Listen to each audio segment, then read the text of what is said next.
بسم الله الرحمن الرحيم. السلام عليكم ورحمة الله وبركاته مشاهدينا ومتابعينا الأفاضل، مع صفحة الأديب خالد محرم.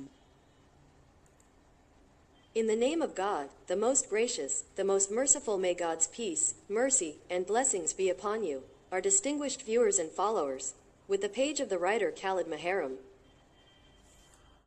بسم الله الرحمن الرحيم، والصلاة والسلام على أشرف خلق الله رسول الله عليه الصلاة والسلام. أصدقائي ومشاهدين الأفاضل، اليوم سنتناول في حكاية من حكايات الأديب حكاية جامع الأقمر، وهو أحد مساجد القاهرة الفاطمية، حيث يوجد هذا الجامع في شارع النحاسين، وقد بناه الوزير المأمون البطائحي بأمر من الخليفة بأحكام الله أبي علي منصور عام 1125 ميلادية أو 519 هجرية، وهو أول جامع في القاهرة تحتوي واجهته على تصميم هندسي خاص. ويروي المقرزي أن المسجد بني في مكان أحد الأديرة التي كانت تسمى بئر العظمة. لماذا؟ لأنها كانت تحوى عظام بعض شهداء الأقباط المصريين أو المصريين الأقباط، وسمي المسجد بهذا الاسم نظرا للون حجارته البيضاء التي تشبه لون القمر، فلذلك سمي بالجامع الأقمر. ويشبه في اسمه مساجد فاطمية، منها مسجد منيرة ومثل الأنور ومسجد الأزهر. وهو أول جامع أيضا في الواجهة موازية لخط تنظيم الشارع بدلا أن تكون موازية للصحن، ذلك لكي تصير القبلة متخذة وضعها الصحيح. ولهذا فإن داخل الجامع منحرف بالنسبة للواجهة، ولكن مكون من السطح مربع مساحته 10 أمتار تقريبا، وبه رواق واحد من 3 جوانب و3 أروقة في الجانب الجنوبي الشرقي أي في إيوان القبلة، وعقود الأورقة محلاها بكتابات كوفية مزخرفة، ومحمولة على أعمدة رخامية قديمة ذات قواعد مصبوبة وتيجان مختلفة تربطها 100 خشبية. ويرى في مدخله لأول مرة في عمارة المساجد العقد المعشوق الذي انتشر في العمارة فيما بعد العمارة المملوكية في القرن ال15 ميلادي. وفوق هذا العقد يوجد العقد الفارسي، وهو منشأ على شكل مروحة تتوسطها دائرة في مركزه. واستعمل تصميم الجامع المقرنصات، والتي لم تستعمل قبل ذلك إلا في مأذنة جامع أو مسجد الجيوشي. والمسجد عام 1906 قبل الترميم كان النصف الأيمن من الواجهة مفقود، ثم تم بناء المسجد من قبل الوزير الفاطمي كما أشرنا من قبل المأمون البطائحي، الذي خدم في هذا المنصب من عام 1121 إلى 1125 تحت حكم الخليفة الآمر بأحكام الله. خدم المأمون خلال تلك الفترة خدم هذا المأمون خلال تلك الفترة أزمة سياسية قد حدثت وروحية كبيرة بين الخلافة الفاطمية، حيث لم يكن قد مضى وقت طويل منذ الحملة الصليبية الأولى.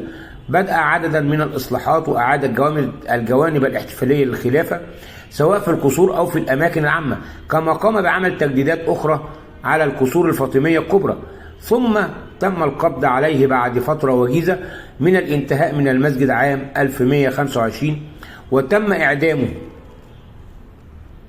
وبعد أن تم إعدامه بالتجديدات ب3 سنوات كان المأمون قد نشأ فقيرا بعد وفاة والده، وقبل أن يتم تعيينه من قبل الوزير الأفضل شاهنشاه سلفه، الذي كان يعمل في وظائف منخفضة الأجر، وذلك إنها تضمنت تعلم المهارات للبناء. وربما ساعدته هذه التجربة المبكرة في تحقيق إنجازاته المعمارية اللاحقة. وقد بني الجامع في الزاوية الشمالية الشرقية للقصر الفاطمي الشرقي الكبير، وربما خدم كل من الحي وسكان القصر، والله أعلى وأعلم. وقد يكون قربه من القصر أحد الأسباب الرئيسية التي لم يتم إنشاء مأذنة له.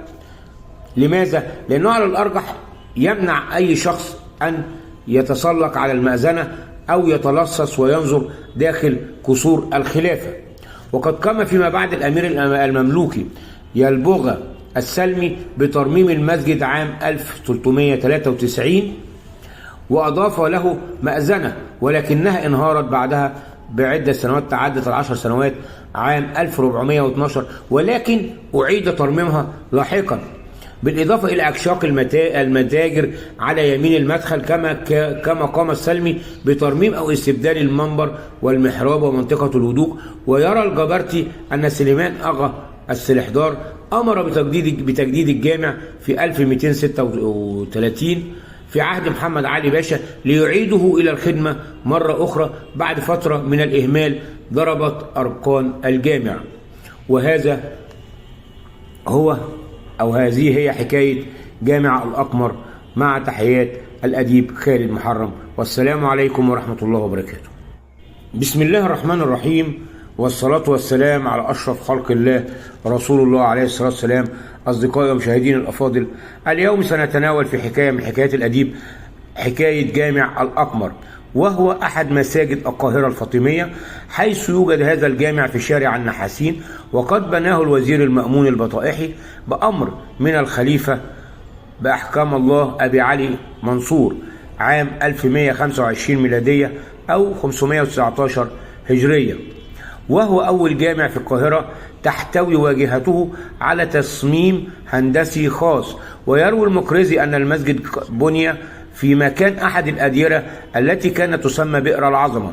لماذا؟ لأنها كانت تحوى عظام بعض شهداء الأقباط المصريين أو المصريين الأقباط، وسمي المسجد بهذا الاسم نظرا للون حجارته البيضاء التي تشبه لون القمر، فلذلك سمي بالجامع الأقمر. ويشبه في اسمه مساجد فاطمية، منها مسجد منيرة ومثل الأنور ومسجد الأزهر. وهو أول جامع أيضا في الواجهة موازية لخط تنظيم الشارع، بدلا أن تكون موازية